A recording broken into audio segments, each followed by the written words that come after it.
Hi, welcome to episode 31 of the Edgar Rice Burroughs podcast, where we celebrate the writings of the greatest adventure author of the 20th century.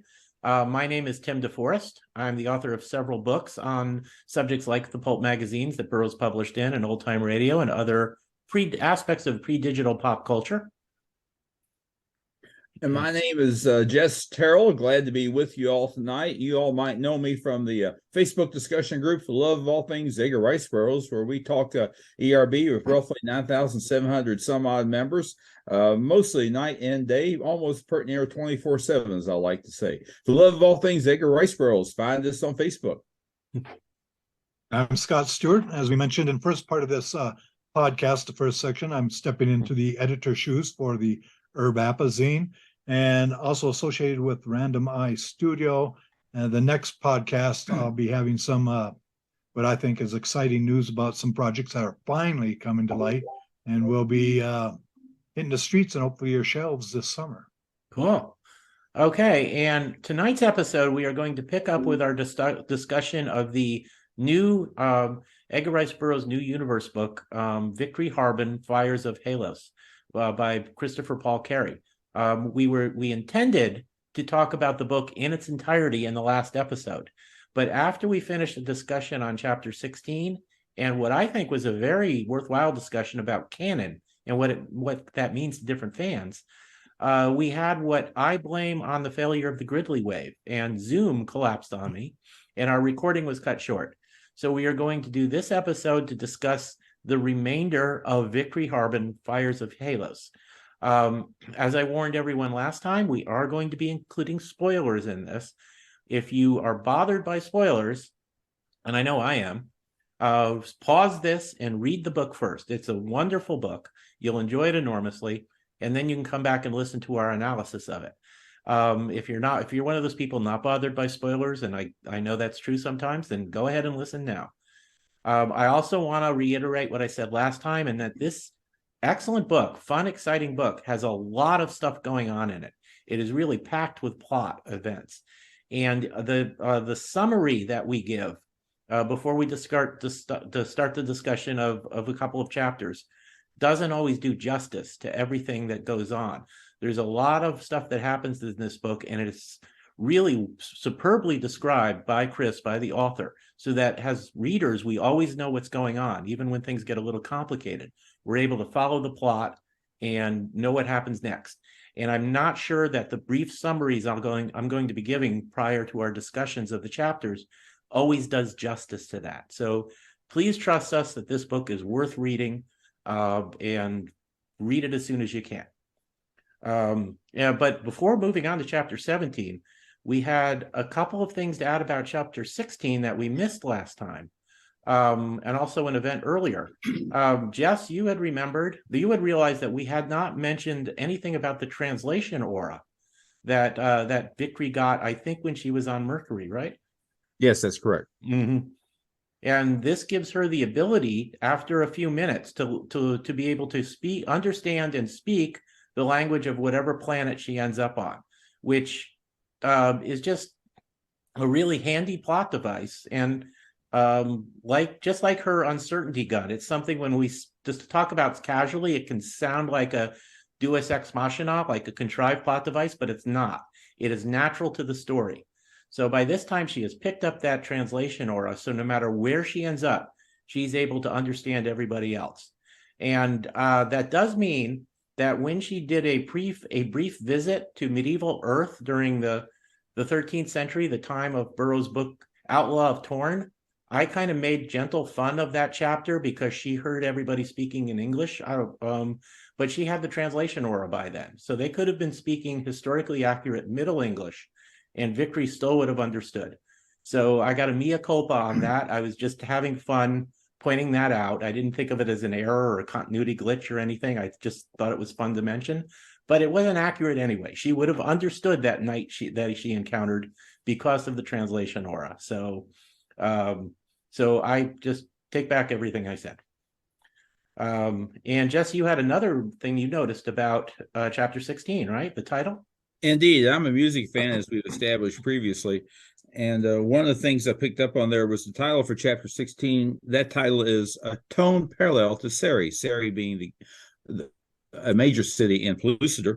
But the phrase tone parallel is a reference to Duke Ellington and his music. Duke Ellington's work is mentioned periodically throughout this book.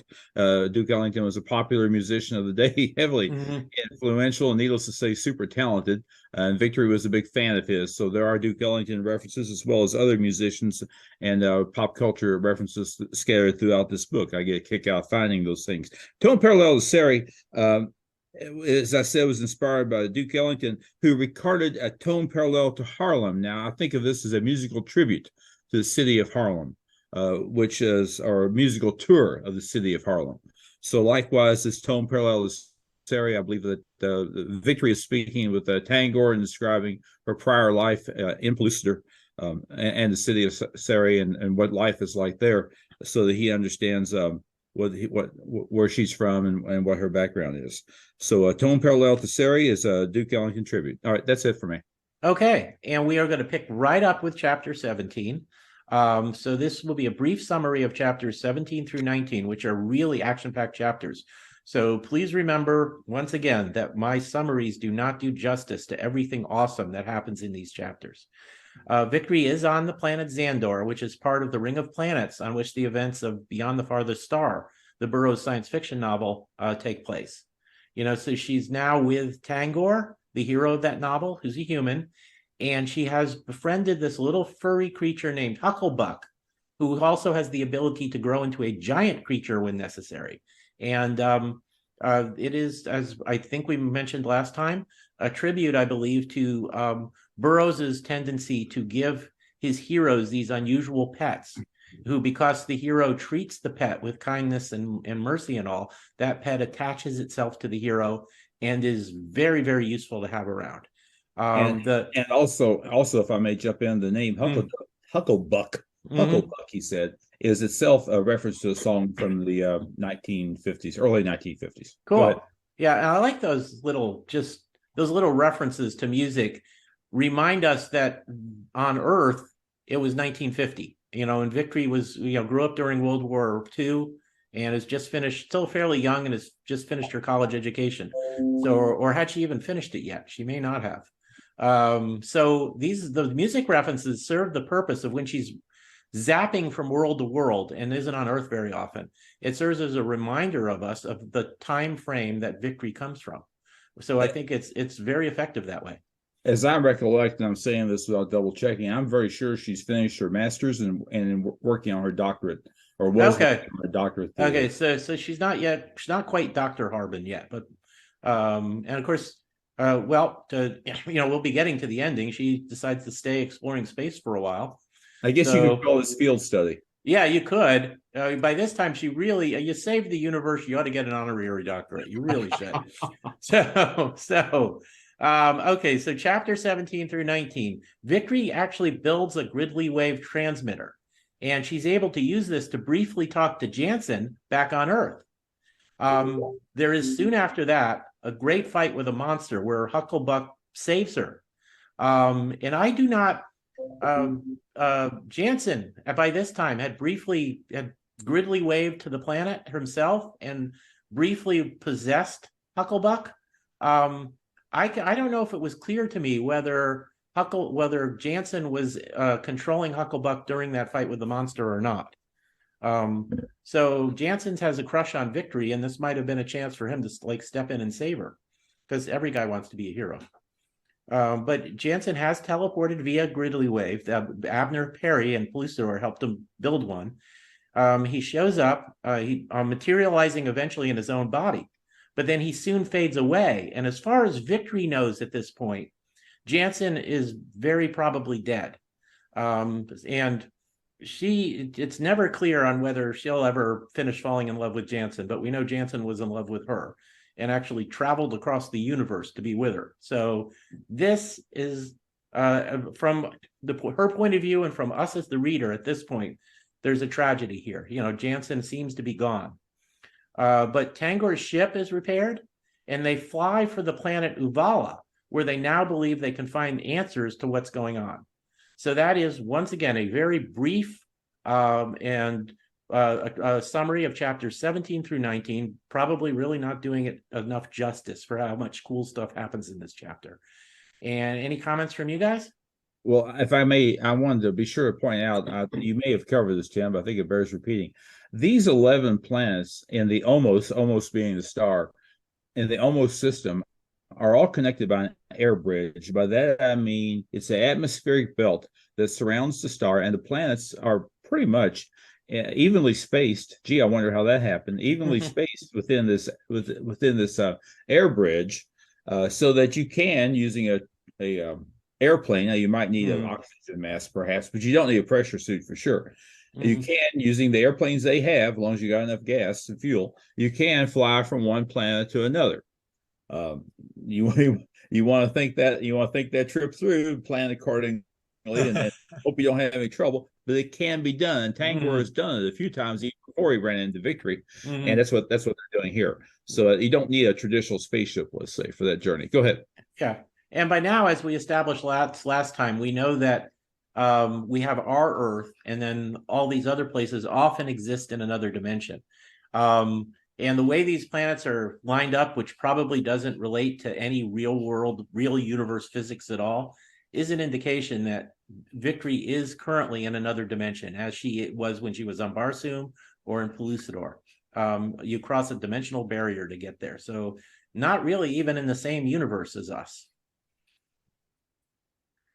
I wanted to add on too here, like in this chapter and others, he puts a lot of information in here, but none of it seems rushed. But definitely he's bringing this web together and giving us a complete, better picture of the ERB expanded universe now. But it does not feel rushed, like, oh, we got to throw this in, we got to hurry up and close this thing. There are so many important points that come up in this book, and I'm sure we're going to see this reflected for years to come in books that are going to follow this. Yeah, really one of Chris's, just one of his many successes in writing this book, aside from a great protagonist and great action and all of that, is his ability to explain a complicated plot as it unfolds in a way that's not rushed and is very succinct, and still lets us as readers know what's going on. Because this book is a little more than 300 pages. It's not a huge book. So for the amount of exposition and plot events that he puts in, without it seeming rushed, with all it seeming like this belongs in the story, as it does, is really quite an accomplishment for a fiction writer. And I just really want to give Chris all the credit in the world for pulling that off. And although, like you said, it's not a giant book, but I didn't do an exact word count on it, but I'm guessing it's about twice the length of Tarzan or Return of Tarzan.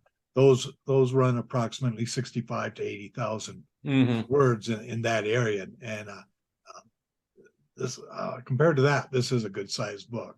360 pages by my count. Okay, so a little under 400, whereas the average Tarzan novel was under 200 usually. So right, and it would be the Burroughs books are typically around 70,000. Going back to what Scott said, they're typically around 70,000 words. Okay, so he's got this book has to be 100,000 plus, maybe up close to 150, but it is the length it needs to be to tell the story. I never felt like it dragged. Yeah.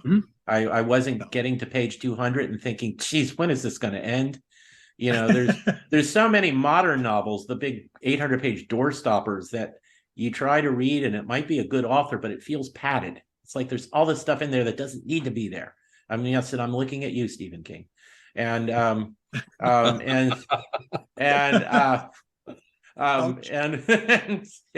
I get it. Yeah, but he's now looking at his royalty check and looking at the $18 royalty check I got this week for my books and laughing on the way to the bank.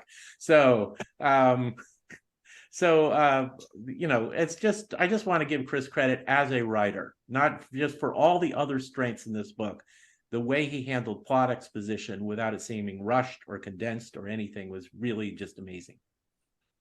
So, Well, to add to that, I have to say there's a lot packed into this book. In my opinion, you could read it on different levels. mhm. You read it for the first time, you're vaguely familiar with the ERB universe. Maybe you've read some of the comic books, so you kind of know these characters going into it. You read it and you enjoy it. You set it down and come back, I don't know, 3 months, 6 months later with another warm cup of coffee or Granny's iced tea. And you read it again, and you'll see things that you missed, or things you better understand now, perhaps. So you can dig deeper and deeper with each read, I think. I think that's true too, and all the little Easter eggs that are in there too, relating to the Edgar Rice Burroughs universe, are neat. And I think it's possible to miss a few on the first read, and then come across them. Oh, cool! The second time. Okay, well, chapters 20 through 22. Victory and Tangor and Hucklebuck. They arrive on the planet Uvala, and they meet a race of giants there that they befriend, and they continue their journey. And there's several bizarre incidences. And then Victory again meets Tu Alsa, the Mahar that she originally met on Earth in Pellucidor. Whoops, you're going to hear papers chatter as because my notes were out of order. I apologize for that. So Tu Alsa explains the reason for a lot of what's going on. She learns that Victory learns that Jansen is alive, but it's prisoner of powerful beings called the Herods. And the Herods essentially eat souls, and they plan to eventually drain the souls of pretty much everyone. They're going to have a soul feast. So there's good guys known as the numinous ones that occasionally deflect souls away, which explains why humans such as Tangor ended up on other planets after apparently dying. And Lavo, the giant, the mean, angel with the flaming sword that's been trying to kill Victory. The mean angel. The mean angel, that's a good way. And the other creatures like her, they're called Xeraphrim. They work for the Herods. So Victory is meant to be the super weapon used to defeat the Herods. And once again, I'm not at all doing justice to the effective way Chris explains all this in the book and ties everything together. But now we know what's going on. The bad guys are the Herods. I wish I'd thought to ask Chris in the interview if he was making a biblical reference there, because Herod is the king that tried to kill Jesus and slaughtered the innocent in Bethlehem. So And Xeraphim sounds an awful lot like Seraphim. yeah, so I noticed that. Yeah, I do like that. He is respectful to people's beliefs. He says this is what's going on with the Herods deflecting souls, but it doesn't affect at all what your religious beliefs are as to where you eventually end up. So he wasn't, and as he shouldn't in a science fiction novel that's all completely fantasy. He does not knock down anybody's religious beliefs. He just says, here's kind of, your soul may take a side trip when the Herods grab it. It doesn't affect whatever your ultimate religious beliefs are, which I thought was a nice little touch. So that's it. We have the Herods and their minions are the Xeraphrim, the flaming sword angel guys. The good guys are the numinous ones, and they are pretty much aiming Victory like a weapon at the Herods to foil their plan to just eat the souls of everybody in the universe. Or I guess everybody in several universes, since we're talking about different dimensions. It's quite a feast. They're going to get a stomachache afterwards. So, any comments on these chapters? I know there's a lot happens here.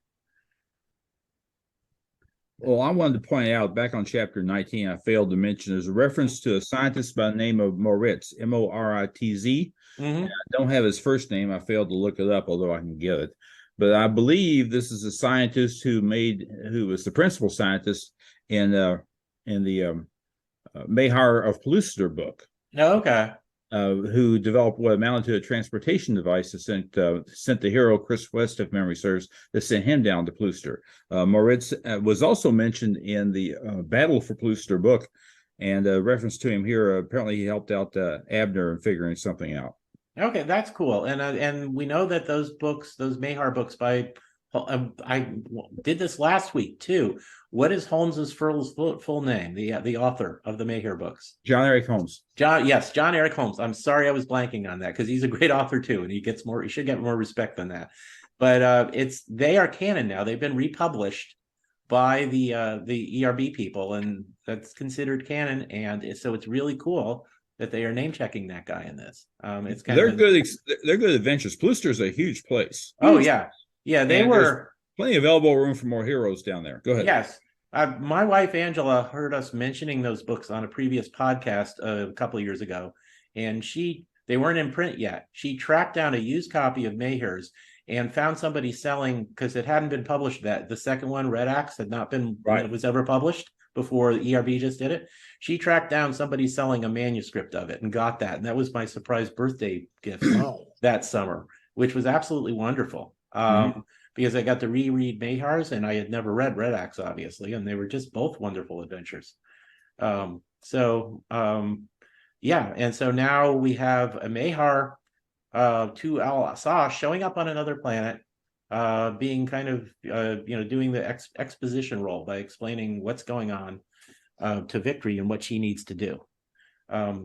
We should remind everybody that Victory has her uncertainty gun, which absorbs a lot of the energies involved in these beings and then can be used for different functions.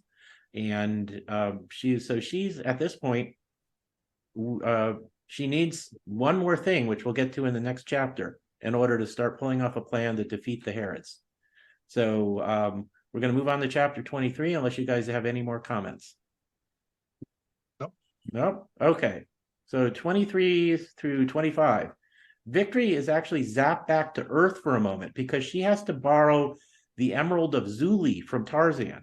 And this is something that Tarzan acquired in the book Tarzan the Magnificent. And she needs this because this does have, I'm about to say mystic powers, but it's like the theory behind it isn't magic, it's science fiction. So it does have powers that she's going to need in her campaign to defeat the Herods. Nice little scene there, because she zaps back to Tarzan's African estate, I think, or was it his London estate? Wherever he went, she was unclothed when she got there. It's just a charming little scene where she asks Tarzan to keep turned around because she doesn't, until she can get some clothes on.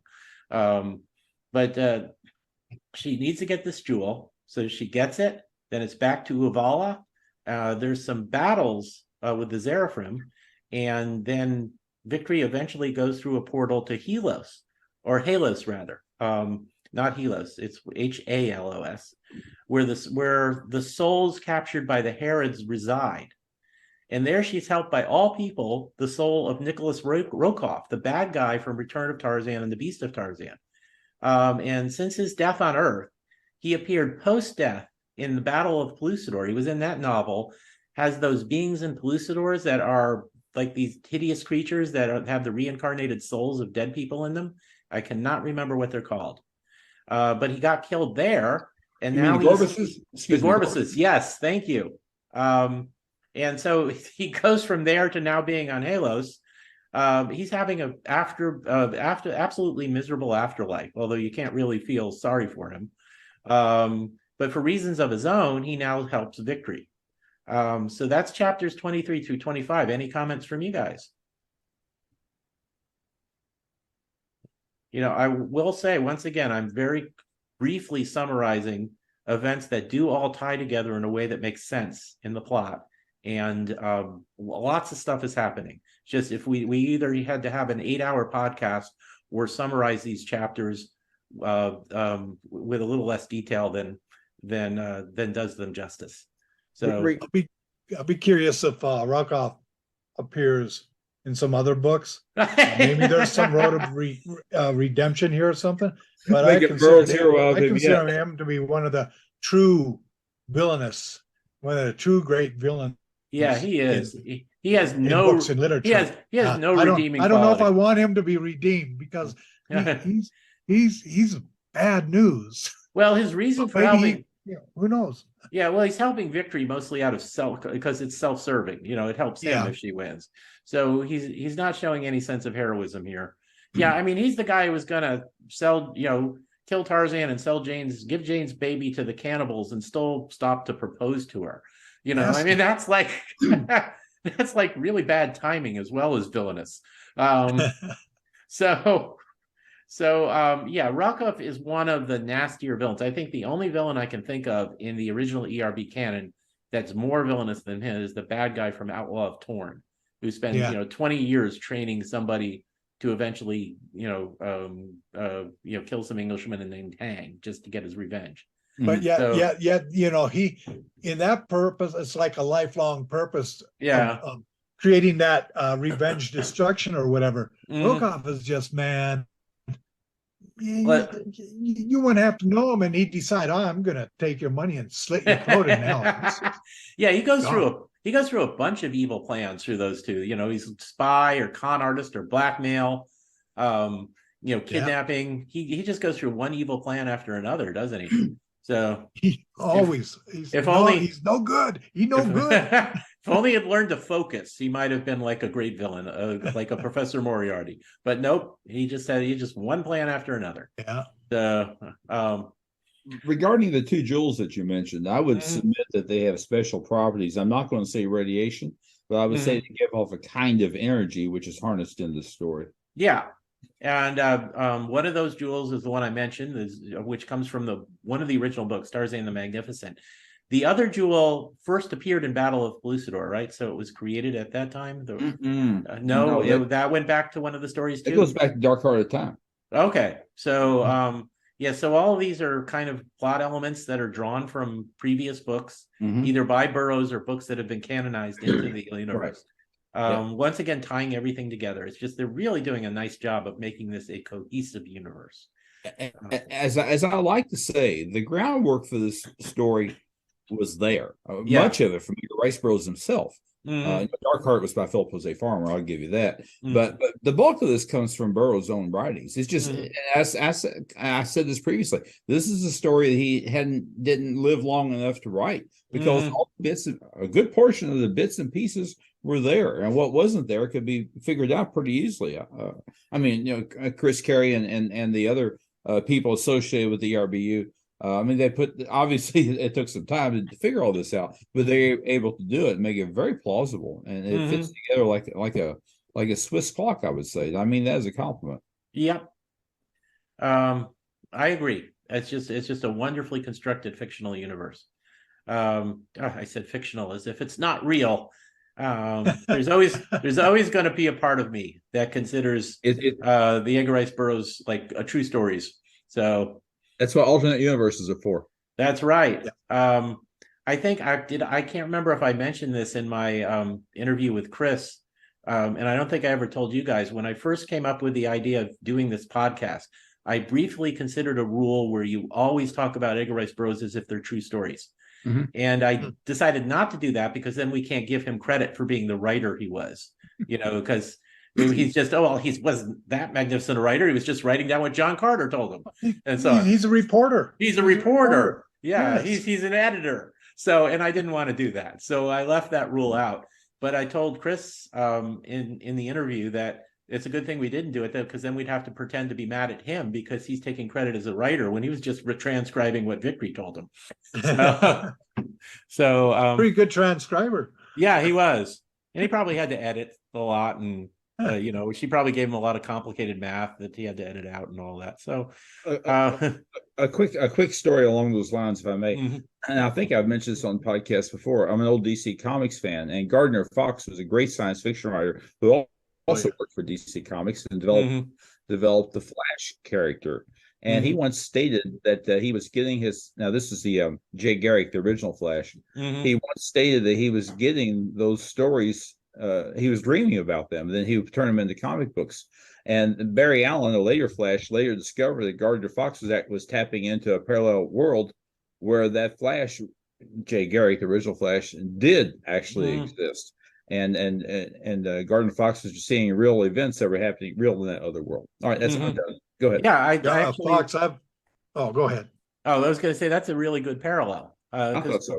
Fox was the one who created the idea of parallel Earths to explain the Golden Age version of the characters like Flash and Green Lantern, as compared to the Silver Age ones he was creating at that time, which was he had that classic Flash of Two Worlds cover where he introduced the idea. Bingo. Yeah, definitely. I grew up. I read these stories. I was 5, 6, 7 years old, so I grew up with this stuff. But by the time the Star Trek Mirror episode came on with Spock's beard, parallel universe, I'm on board with this thing. Yeah, I think it's Fox's novels too.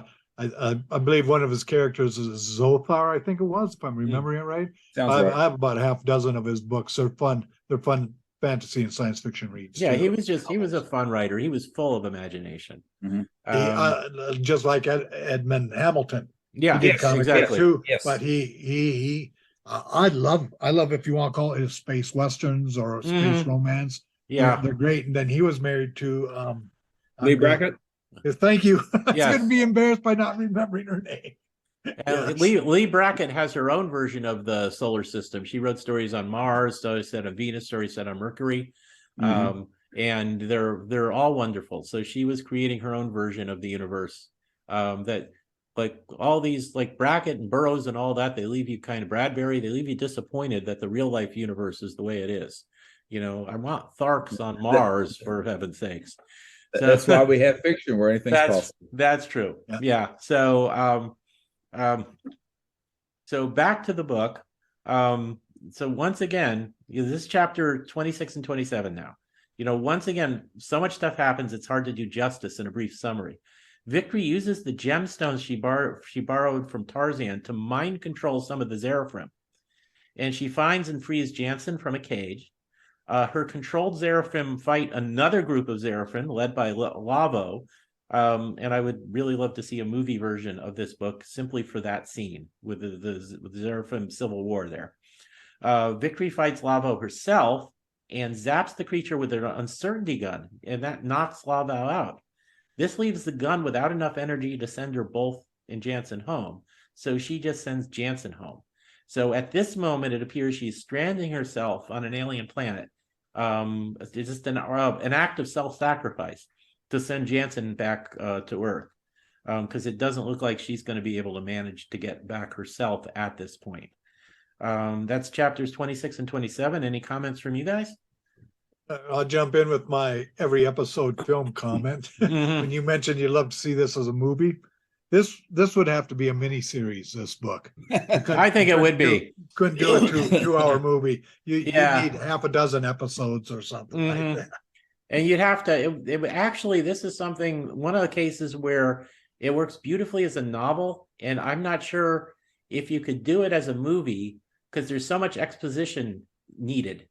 I wouldn't want to see it simplified, leaving out cool stuff. But if you left all this in the way it happened, would a lot of viewers who haven't read the book know what was going on? You know, it would be very tricky to do as a movie. It would be visually magnificent. Yes. But it would be, like the John Carter movie was visually magnificent. And then fans have different opinions about the changes they did to the stories. But would it be able to tell the story coherently? So, and that's not a criticism of the book. I just think it would be difficult to turn it into a movie where a viewer not familiar with the book could follow the plot. So, if you're assuming the movie is roughly 2 hours, that's a time limitation. Yeah, even 2.5 hours. Yeah, but if you do it a miniseries, you might be able to do it. Yeah, because you have more time. Mm-hmm. Yeah, you could even have an accompanying website.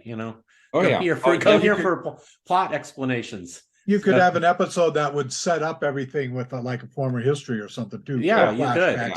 That would fill it in to bring characters, Barsoom and Tarzan that people might have some familiarity with already into it. In the middle of each episode, you could have like Abner Perry come on screen and just say, "Okay, let me explain the science of what just happened here." To everybody. Let's dig Peter Cushing up for that one. Yes. This is a non-hitchhiker's guide to the galaxy. Oh man, I would love to see them do the Pellucidor books as a movie with modern special effects, but you'll never find anybody to play Abner Perry who can come close to Peter Cushing's portrayal. Well, a computer-generated Peter Cushing has been done before. That's true. Yeah, that's true. So you have that possibility. I'm sure there's actors out who can do a fun Perry, but it's just they'd have to live up to Peter Cushing, and that was the best part. The best part of that movie. But if you saw Godzilla versus Kong, you saw of kind of their underground world, which was obviously inspired by Pellucidor. So that's just a hint of what a Pellucidor movie could look like, which was awesome, I thought.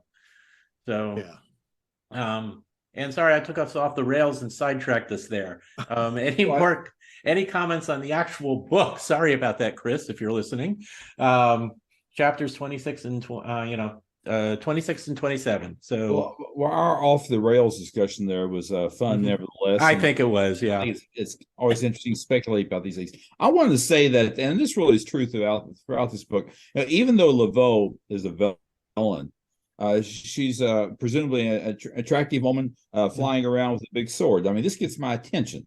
Mhm. And but she could be very intimidating. You see something like that coming at you, she may have my attention, but she's also intimidating. So I'm probably not going to stand out there in the middle of the street very long. Victory's not intimidated by her. I want to point that out. The young lady from Polluster, Victory, who grew up with all these wild animals and new death every day, probably in Polluster, or get eaten or whatever. She grew up in that environment, and she's not intimidated by Laveau. She's concerned, looking for answers and solutions and defense or offense, most definitely. But she's not shaking in her shoes. No, I think they come on to her and how she's raised. These are challenges; they're not obstacles. Yeah, good point. Oh, I like that. Very well said. And like you mentioned, the environment she grew up in, Pellucidor, the average person in Pellucidor has to be mind-numbingly brave to survive. If you're not brave in Pellucidor, you're not going to last very long. Going out for breakfast could be an adventure. Yeah, you are. So, and that doesn't take anything away from Victory being a true hero. She demonstrated that when she thought she was sacrificing her chance to get home by sending Jansen home. So she is self-sacrificing and look out for others. And even after all this is going on, she doesn't want to kill even the Xeraphrim if she doesn't have to. So she's got compassion and courage, all of which make her just a wonderful protagonist. We'll move on to the last chapter, chapter 28. She finally encounters the Herods, who invite her to join them. I think this is a nice touch. The Herods are just all completely evil beings, so I don't think they even imagine someone being offered, godlike powers and a chance to join them would even consider turning it down. But it's not even a temptation for her. If she uses the gemstones, she traps the Herods and the Xeraphrim forever. And then she uses Laveau's sword to recharge her uncertainty gun, and she zaps herself back to safety to Uvala. And that, once again, is a very all too brief summary of chapter 28, with her defeating the villains and getting back to Uvala safely. Any comments from you all? Should we mention what actually happens? I'll leave this to you. Should we go into detail what happens to Laveau, or should we just leave that as an open item for the reader to discover? No, we could talk about that. Because I don't know. We've been using so many spoilers here. Maybe for someone listening to this who hasn't read the book yet, maybe we ought to leave that little mystery there. Leave it as a teaser. Yeah, there's a teaser. You want to find out what happens to what, from our point of view, has been the main villain? Then just read the book yourself. We're not going to tell you.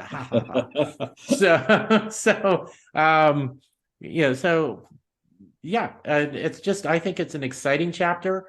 I think it really speaks to Victory's character that she's offered this chance to join the Herods and be super powerful, and she just, she just blows it off. She pretends briefly to go along with them in order to get them set up to where she can defeat them, but it's obvious that being superpowers and power over others and all has no appeal to her. She is just a thoroughly moral human being. She thinks of others. She's brave. She's smart, and she's a hero. I think if Chris had given into the temptation to make her tempted here even a little bit, it would have just not fit her character at all. He did exactly the right thing in presenting her as someone who doesn't even consider that a temptation. So she's in the mold that ERB set up with Tarzan and with John Carter and Deja, Thor's, stuff. It's the spirit of right. Yeah. It's not a temptation of being pulled into another direction. So now, other open-ended questions here that maybe we've addressed already in our discussion, and maybe not. We've said so much, all of it valuable and interesting, of course. It wouldn't be otherwise. But if you recall, Polluster's sun went dark, and do we need to clarify what happened there? Well, I think it's okay to mention that, yeah, she does find out that the sun came back on, I think after just a few seconds. So, Yeah. Okay. you know, That's what I wanted to get to. yeah. Then another thing is the Gridley wave went down. It's okay if Mhm. we say what happened there. Yeah, they get it working again. And Very I good. will, something we did talk about last time, but it's worth mentioning again. The Gridley wave went off initially when Edgar Rice Burroughs died in 1950, True. right? True. And he was the glue that held all this together. It is an effective plot device, but also a tribute to him as the creator, as the actual creator of this universe. Exactly. In universe, he's not the creator; he's the guy who collects all the stories about it. But you know, he is the person who created all this, and making him the glue by making him the source of the Gridley wave, I thought was a nice touch. I agree, and I Mm, think of that in terms of somehow, and it is explained in the book, by the way, far better than what I'm trying to do here. But mhm, somehow he was the channel that the Gridley wave worked through. It was all mhm. channeled around him. So when Yeah. he passed away, that connection was totally broken, and they had Mhm. to find an alternate route. Go ahead. Yeah, you could probably philosophize on that and come out to, so that's why he just happened to be in the Sahara Desert when David Innes came up with the Iron Mole and got that story, or he just happened to be the one to find the Mhm. thermos with Bowen Tyler's Mhm. notes in it and Mhm. all of that. It's Mhm. not just wild coincidence when you phrase it, when you think of it this way. It's like he's the center of all this in terms of this information coming to him, whether it's Gridley Wave or whether the thermos happens to wash up near him. That's all going to happen, even though it seems like wild coincidence in some cases. No, it's the way it's destined to be, because he is the you know, the source of our The information. Nexus, Yeah, the the nexus. We need to Burroughs. retain, we need to Mm, retain that term yeah. when we do some of these sidebars and detours, instead of saying, Mm. oh, we went off the rails, we need to say, we're off the grid. Good point. Good Gridley wave point. off the grid. That's a We're good off. one. Yeah, it is a But you good know, one. I don't with Burroughs being the center point, the I like focus. next. I like Nexus. I was getting there. I like Nexus too. That was my big word there. With Burroughs being that's not unlike though Gardner Fox Mhm. peeking into the another universe where Mhm. there's a man running around real fast in a costume. He's a superhero. That Mhm. that's I think that might be a little similar there. Yeah. Both of them involve becoming conduits and channeling that information back from one world to or one universe to the other. And another comic book example, this won't be as well known. 15 or 20 years ago, Mark Waid was writing the Fantastic Four. And what I think was a really fun run for that comic. He did a storyline where Ben Grimm was killed, and Reed Richards figures out a way to have him and the rest of the Fantastic Four zapped into literally like the afterlife to find Ben because they want to bring him back. And they meet, and this is in no way done disrespectful. It's done as a tribute to Jack Kirby, not a comment on any theology. They get there, and when they meet God, it's Jack Kirby, you know, who's like drawing all this and making all these creative decisions. So, and once again, I want to stress that it was, you know, I'm an evangelical Christian. I wasn't offended at all. It wasn't making a theological comment. It was giving Kirby the credit for, you know, for being one of the creative driving forces before that created the Fantastic Four and created the Marvel Universe. So it kind of reminds me of that too. You have the creators are the nexus of these things. So if you think of, well, there's a parallel universe out there where the Marvel universe exists, where Barsoom exists, where you know, over here, all these different universes. Oh yeah. Then the guys who, from our point of view, are the ones who created these as works of fiction are actually the nexus that brings us information from all these various universes. Exactly. It's a fun idea. Now, there are several questions posed throughout this book, and we've touched on at least some of them. I'm not going to say we touched on all of them. And again, leaving something for the reader to discover, I think, is a very good idea because this is a fine book, and everyone should have the opportunity to enjoy it. A couple questions that I don't think we have addressed is the possible romantic interest between Jansen and Victory. I'm going to suggest that we do not say what happens there.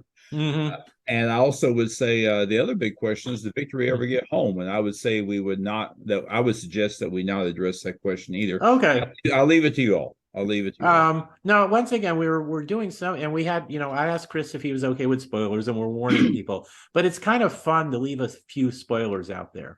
And that means I won't be doing my epilogue, my summary of the epilogue, because that kind of answers some of those questions. Mhm. I did like the relationship between Jansen and Victory. It was obvious that Jansen was in love with Victory, but Victory just wasn't there yet. She wasn't ready to like marry a guy. She still has adventures to do.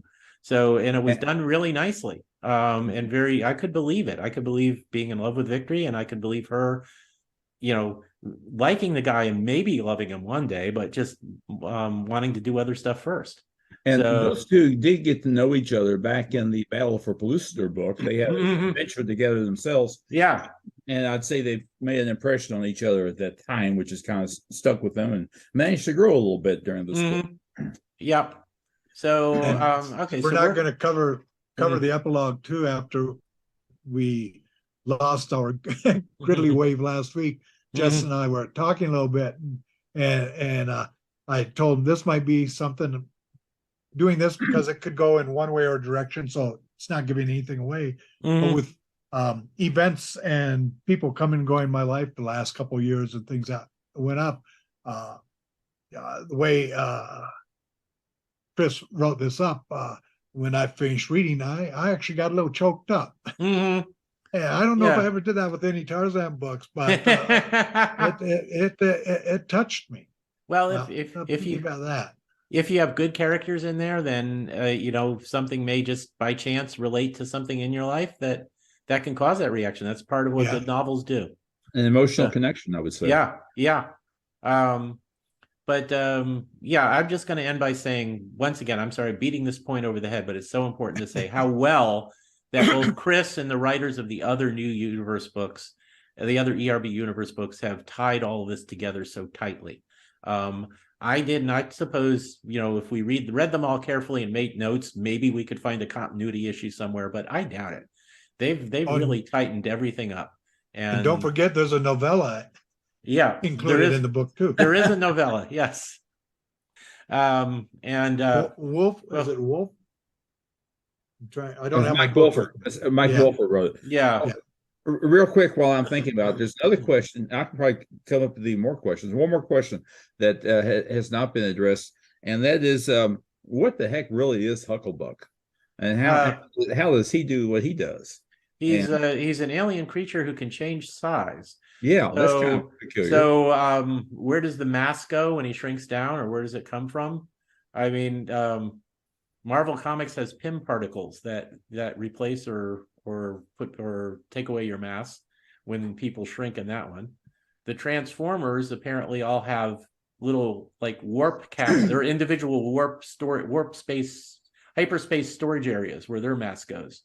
So when Optimus Prime, maybe it's a physical, an actual physical dimensional change. Yeah. So yes, when Optimus Prime turns into a truck and his trailer just appears out of nowhere, that's because it's been in his own personal hyperspace storage cabinet. Like a pocket universe. Literally. Right, exactly. Yeah. So there's all sorts of explanations, if you want to get into the science of it, of how to deal with size changes. So who knows what Hucklebuck does? He exists in an alternate dimension from ours. So the physics of it don't have to match the physics of our world. So my point being is that really has not yet been explained in the book. Yeah. That's a question that will come to us in some future story, I should think. Yeah, and it should be a science fiction explanation and not a, he's magic. Oh, I agree. Totally. Magic is easy to do. Let's make it science. Let's make it tricky. Yeah, and did Burroughs ever use overt magic in any of his stories? I don't believe he did. No magic, no magic, no dragons. Yeah. Now there might be some kind of evil potion cooked up by the local bad guy down in the village. But it's always super There's science. herbs and spices and physical properties to it. And probably guts of people in that thing. Yeah. So so my final comments on the novel is that it is a great novel. It's a fun novel. It does a superb job of telling a potentially complicated story in clear terms. It's got great action sequences. It's got a great hero, great supporting characters. and it expands so nicely on the Edgar Rice Burroughs universe. So I recommend it. It's not necessary because the books they've done so far can all be read independently. But if anyone hasn't read any of them yet, I would suggest reading them in order. I think they're a little more rewarding that way, but it's not necessary. In each case, you get enough information from the author of any one particular book to be able to follow what's going along. But you can start with this book if you like. If you could, yeah. And we always entertain and appreciate and welcome questions in my discussion group. If you get in there and say, "What the heck's this about?" We'll bring it up in group and we'll talk about it. Yeah. So my recommendation is to read them in order, but that is just a personal preference on my part. It is not necessary for enjoying them, unless you're like me and you have to read everything in order and feel like you've cheated if you accidentally read something out of order. So then I'll get a reprimand from the International Society for reading books in the proper order, and I don't want that on my permanent record. So.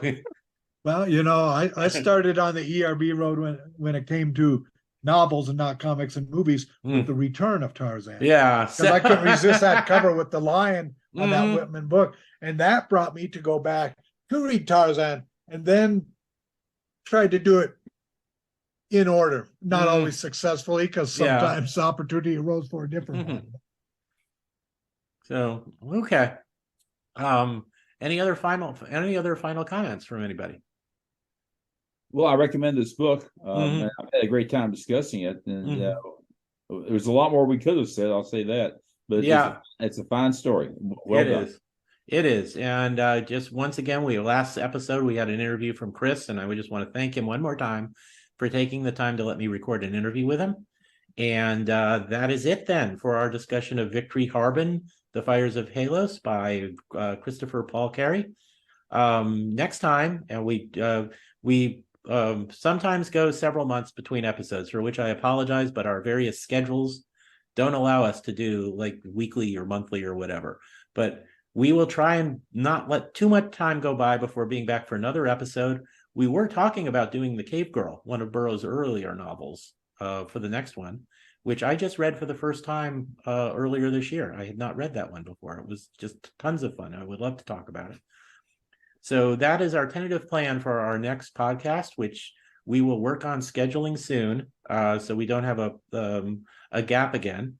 I'm going to try to get back to doing little mini podcasts in between, talking about other adventure writers from approximately the same period as Burroughs, just so we know what else was going on in adventure fiction at that time. I haven't done one of those for a while. Just sometimes real life gets in the way of doing podcasts, which just that's the way the world is. And if the Gridley wave is being kind. Yes, and if the Gridley wave is being kind, it seems to be working fine for us tonight. So I have no idea what went wrong with Zoom. So Gridley wave is really the only explanation I can have for the technical difficulties we had last week. So once again, my name is Tim DeForest. I do have a blog, Comics Radio and Old Time Radio and other cool stuff, where I write about stuff like this all the time. I have a couple of books out. The link to my Amazon author page is on my blog. You can buy my books and make me wealthy beyond the dreams of avarice. I can get a bigger than $18 royalty check next time. And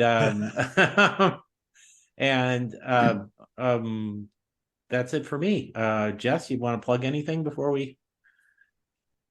Well, most definitely, I want to once again mention my Facebook discussion group for the love of all things Edgar Rice Burroughs, where we talk Edgar Rice Burroughs and his many characters, including Tarzan, including Victory Harben, including John Carter, and the whole cast of many. Pertinier 24/7 for the love of all things Edgar Rice Burroughs on Facebook. And I'm Scott Stewart, and I do want to make a mention, because of some new scripts that come back up to light, that the stories and stuff about ERB Inc. are going out to the ERB page, and people should check out the comic strips that are published out there every week. Great stories, great continuation of characters, and all those things. Both Jess has updates on his Edgar Rice Burroughs page, and I also admin a FB page called group called street corner sideshow and curiosity shop, which pretty much encompasses things that are interrelated. If you're interested in this thing in ERB and this thing in Philip Jose Farmer and maybe this type of music, it's just kind of a mesh, but find out there's an awful lot of miscellaneous things out there that people are interested in. One thing, have as Jess called it, information crossroads of things that are going on that you probably find interesting. Cool. And I almost forgot, we need to plug our store. The link to our store at Cafe Press will be in the show notes. And we have lots of cool stuff there with images drawn by the artist Ben Alvarez. And we were very kindly given permission by ERB Inc. to use some images of their characters. The big seller has been the Griff. T-shirts and mugs and such with a Griff on them, which is kind of interesting. There we go. Yeah. Okay. I'm sorry. You're all listening to this on audio. So there you go was Scott holding up a Griff mug. But we have other cool stuff there. You get Tarkus, Woola, and a bunch of other ERB images on any sort of merchandise you can think of. If you want a Griff keychain or a Woola shot glass, then by golly, you can find it there. So visit our store and you'll find cool stuff there. And once again, thank you everybody for listening. We appreciate it, and we will be back soon.